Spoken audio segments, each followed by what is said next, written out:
Umongus, Taylor has here, and we're back with part 6 of our assembly code simulator. And part 6 is going to be about exception handling, or it will be our artificial version of exception handling. So, if you look at the main method, you'll notice that in C, every main method should end with a return 0. Well, over here it says return 1, and that signifies an error, whereas return 0 would mean that the program ran correctly. So here's the return 0 that you'd expect to see at the very end. So now let's make the program print this out. Finished with exit code, and we're going to create a new method for that. Void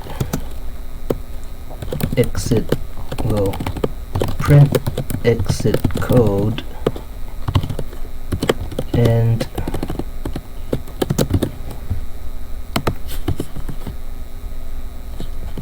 int ecode printf.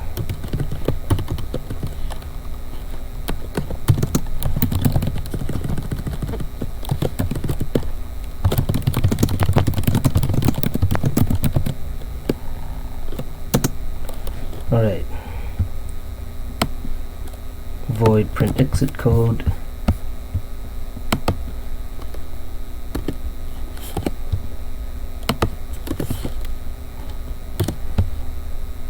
and we're gonna put it behind each return. Print exit code 1, and then scroll down to the part that says return 0. Print exit code 0. Alright, and then we're going to add more exit codes other than 0 and 1. Well, or more so, we'll make an artificial way of showing an exception. So we're going to go ahead and add a variable called int exception, and at the start exception is going to be equal to 0, which signifies that the program is running as intended. And then it returns 1. Might as well also add exception equals 1 right here as well. And then we can actually remove the int parameter from print exit code and instead make it print out the exception integer.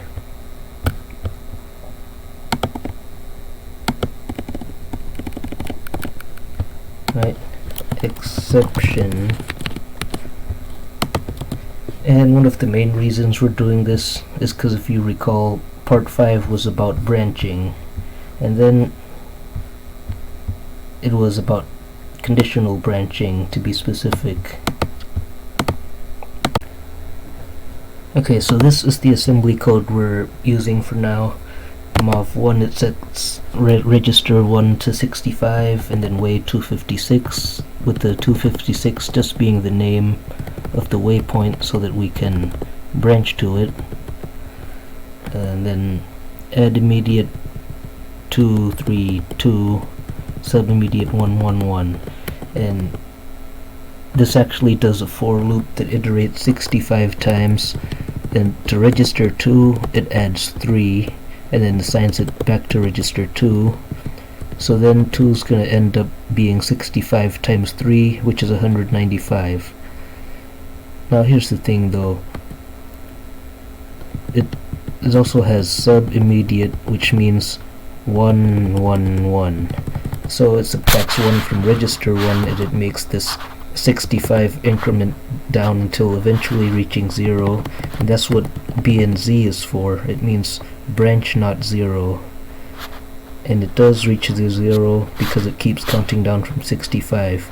But now if we were to instead make it add immediate, and then now it's instead going to count up from 65 onward, and then it's never going to reach 0, so then this program is going to loop infinitely. So now we're going to want to find a way to make it so that the program exits if it detects that it's going to be looping infinitely. Alright, and then over here you see where it says while registers 15 is less than I count, which means when the PC hasn't reached the end yet. But now we're going to add another condition to this while loop. It'll be while exception is equal to 0. That way if the exception's ever set to another number, it's going to exit out of this while loop and it'll stop executing programs. And it'll stop executing instructions. So this will be my approach to the exception handling for loops and for branching. So let's say register 2 is initialized to 40, and then register 3 is initialized to 45, and then the condition is branch not equals 2, 3, and then let's say it goes to a place that's earlier in the code.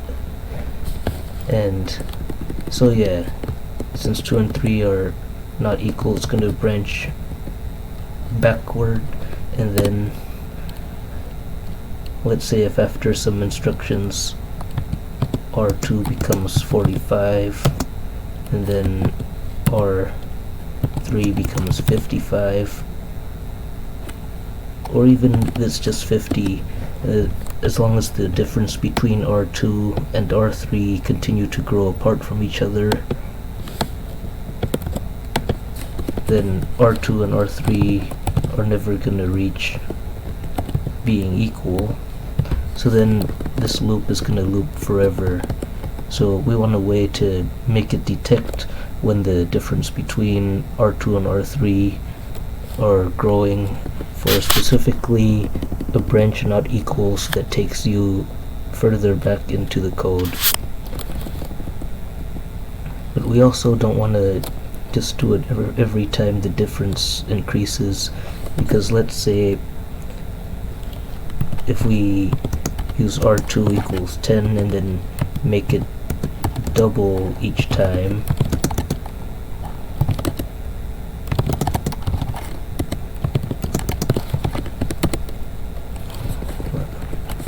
and then if R3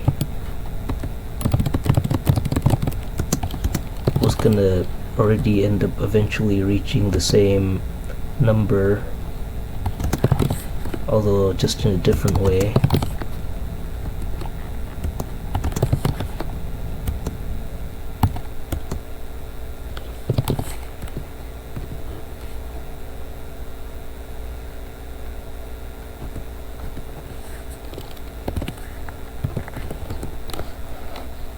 let's make it increase by 25 each time. Alright, so in this case, yeah, the difference between 10 and 60 is 50, but then the difference between 20 and 85 is 55. Well, actually 65. And the difference between 40 and 110 is 70. So in this case, the difference is actually increasing at first until eventually both reaching 160. So we want to make it actually count how many times they're getting further apart from each other, which in this case it happens 3 times. And we're going to want to make it so that if they continue to grow apart from each other a very large number of times, let's say 50 times, then it'll return an error and set the exception value to a non-zero value to make the program stop. Alright, so as of now I've actually separated the code into 2 C files, one having the main method and the other having everything else. So anyways, here in sim.c, whereas the other one is main.c. And So we look at the branch elem struct, which is the one that we used whenever we encounter a variable that says way, which means waypoint. So then it has the PC and the index being what you put in the assembly code, and then the PC being the actual address of it. Now we're going to have to add and make it be a one pointer that represents, let's say it's HP, which and then makes go it into your start at main 50, method, and then as you down to the part recall, where it says way, for and let's say branch not yeah, equals, now we're also going and to have then to replace every the waypoint HP decreases as well. if the gap between each register increases. Place waypoints with branches, and That way waypoint we with won't branch. have to worry about an And then go infinitely down to the increasing part gap between that shows those string two, compare which makes the it op continually equals 0. branch to an earlier point and just make the program run infinitely. So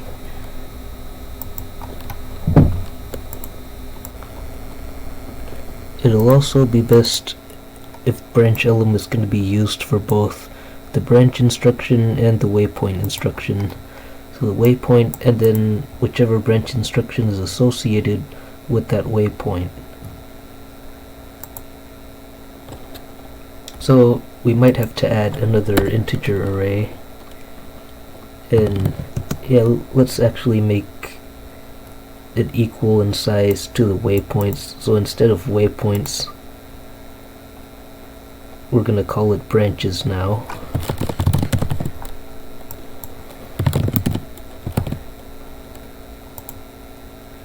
Alright, and then yeah, waypoint to branch. So now branch elem is actually representing a branch instruction.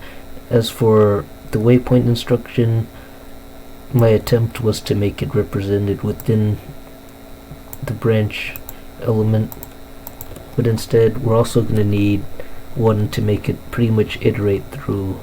Now what we can actually do is make it so that the branch instruction iterates through every instruction that's passed, but if we're using a large assembly code that therefore contains a very large number of instructions, that's really going to complicate things and make the program run slow pretty much. So yeah, to speed things up, we're going to have to make the program be able to look through specifically only the instructions that contain the keyword way in them. And so I'm going to make an integer array called waypoint PCs. And make it be a pointer, since we're holding multiple. And then go into your main method, go down to the part where it says way, and then yeah, now we're also going to have to replace every waypoint here with the branch as well.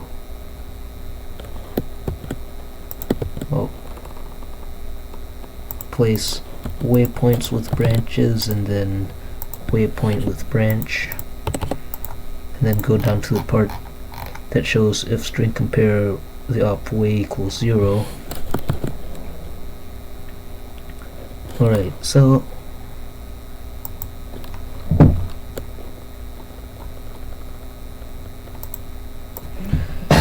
and we're going to have to think of two scenarios. First is where the waypoint appears before the branch instruction that branches to it, and then the second is if the way instruction comes afterwards. And so I'm actually going to go back to this sim and then just to actually remove waypoint PCs, because instead I'm going to modify branch elem yet again. So there's PC right here, which I'll comment to say the PC of the way instruction. Now let's actually change that PC to way PC, and then we'll create one called int branch. Yeah, let's just branch PC,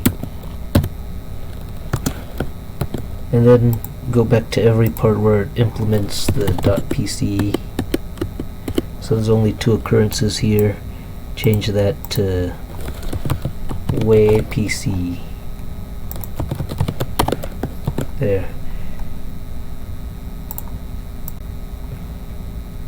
Alright, and now I'm actually gonna have to add a few more string compares over here. So, and it's gonna be for each branch instruction. So you go to a sim, look at branch instruction string. So there's branch equals, not equals, and then pretty much all these, which are going to require 2 additional arguments for the registers, 3 arguments total. So the first 2 being the 2 registers to compare, and then the last one being the destination to branch to. And there's B and Z right here, which actually does 1 for the register, and then the second number it takes is for the branch destination. So yeah, B and Z is going to be a separate one. So in here it's going to contain pretty much a big list of compares. So the strings compared to BEQ equals 0, and then or,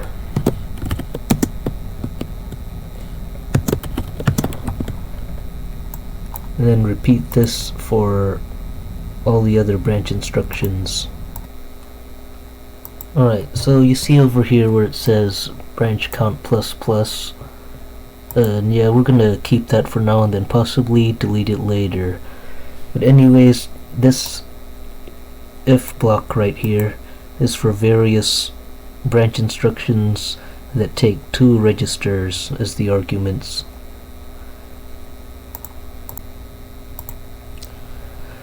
Now, we're actually going to want this branch count plus to only happen if we actually need to increase the number of elements in the branches array. So, if, well, we're going to have to make a for loop that looks through to see if the waypoint instructions address is already somewhere inside the branches array. So for int I equals 0, I less than branch count I plus, and we're going to need a separate variable here as well. So let's declare it at the top. Int branch array index equals 0.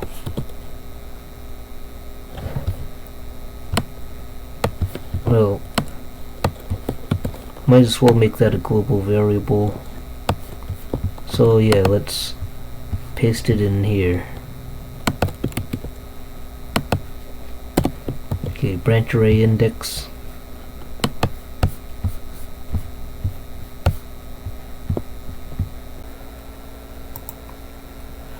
Alright, well, actually let's move branch array index back into main, and instead put it at the beginning right here,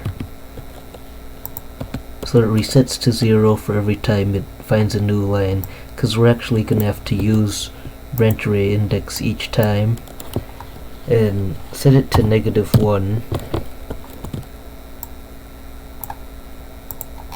Right, and then go into the for loop, and then it's gonna look into. Now let's move these 2 lines down below the for loop. Alright, and then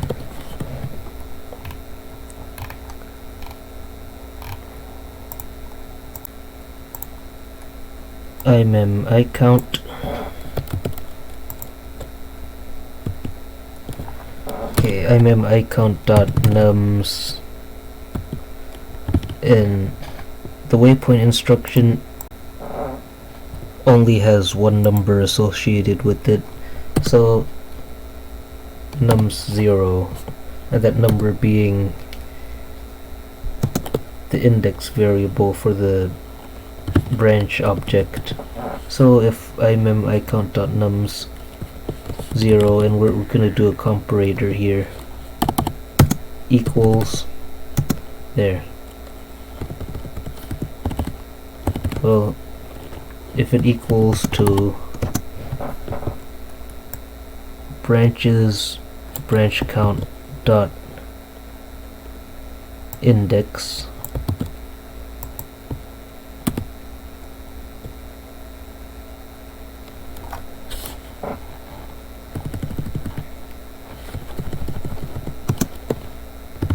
and then let's go back to this variable branch array index.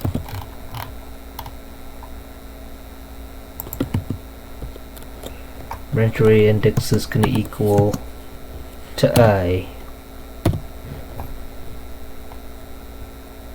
Oh well, we actually declared an I back here, so let's instead change this variable to P. Okay, branch array index equals P, and then if P is less than 0, it's going to do all this. Else, and then this is going to be the scenario where the way it is already included inside the branches array. So then, and since the variable I count is the PC here, we're going to say branches at P is equal to I count. Well, branches P dot way PC. Alright, and then look at a sim. There's way PC and branch PC, and yeah, branch PC is going to be set in these two other if blocks down here. And it has index, so we're going to set that here as well.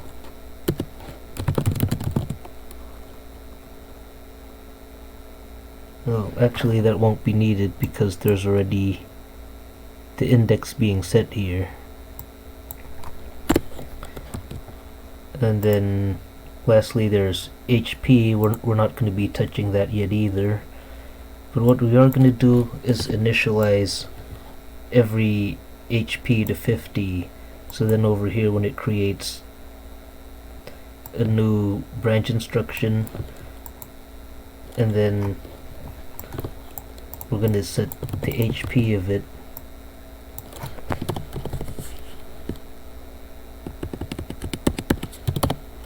to 50, and to prevent it so that we don't have to keep rewriting this each time, let's actually cut this out and then go into the sim.c program and then void create branch lm and paste it all in here.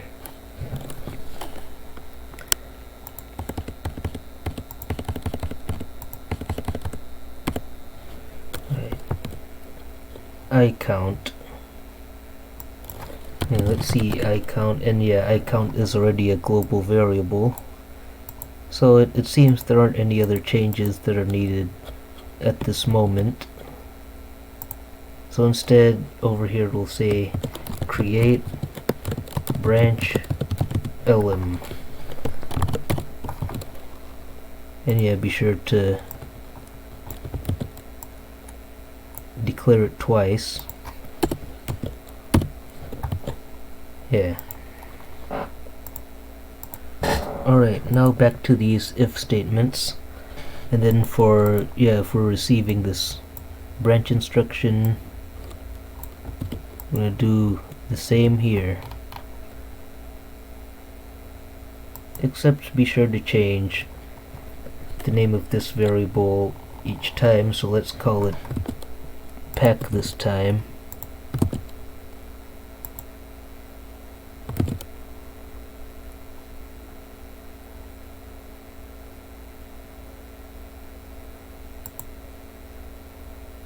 Oh, and actually, see, replace this p right here with branch array index. Do the same for this p right here as well. Okay, so yeah, the p is for the for loop, and then branch array index is the variable we actually need. So yeah, if it's less than 0, create branch lm, then else.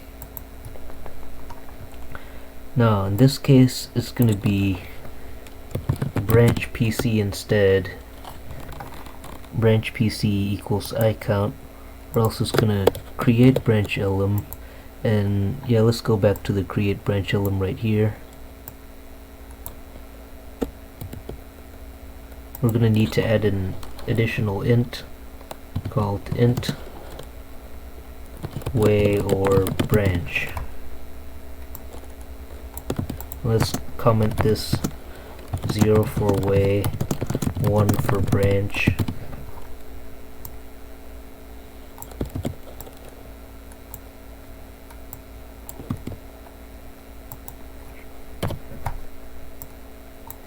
Right, so then for way it's going to create branch lm 0, and then for branch 1. So now go back here, and then if way or branch is equals to 0, then it does this. Else, if it's equal to 1, then it'll, instead of doing it for way PC, does it for branch PC. Alright, now let's go back into the main. Nums, it's going to be nums 2,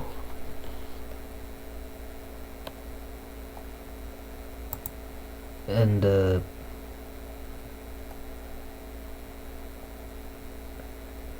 well, this is actually going to be repetitive doing, so include B and Z in there as well.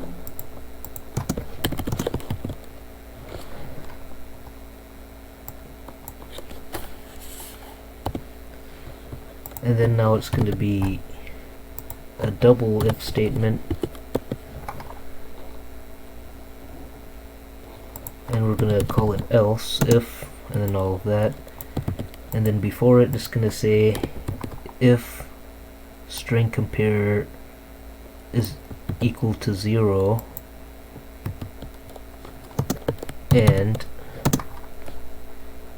num1, since branch not 0 is gonna use it at index 1 instead of 2. So yeah, if all of that branch array index equals pack, and yeah, everything's looking good so far. And now we go back into assembsim.c, and then at these two parts where for the branch instructions where it branches back to branchesDes.pc, and yeah, since we're not using PC anymore, we're changing it to way PC, since that's the PC of the waypoint to branch to.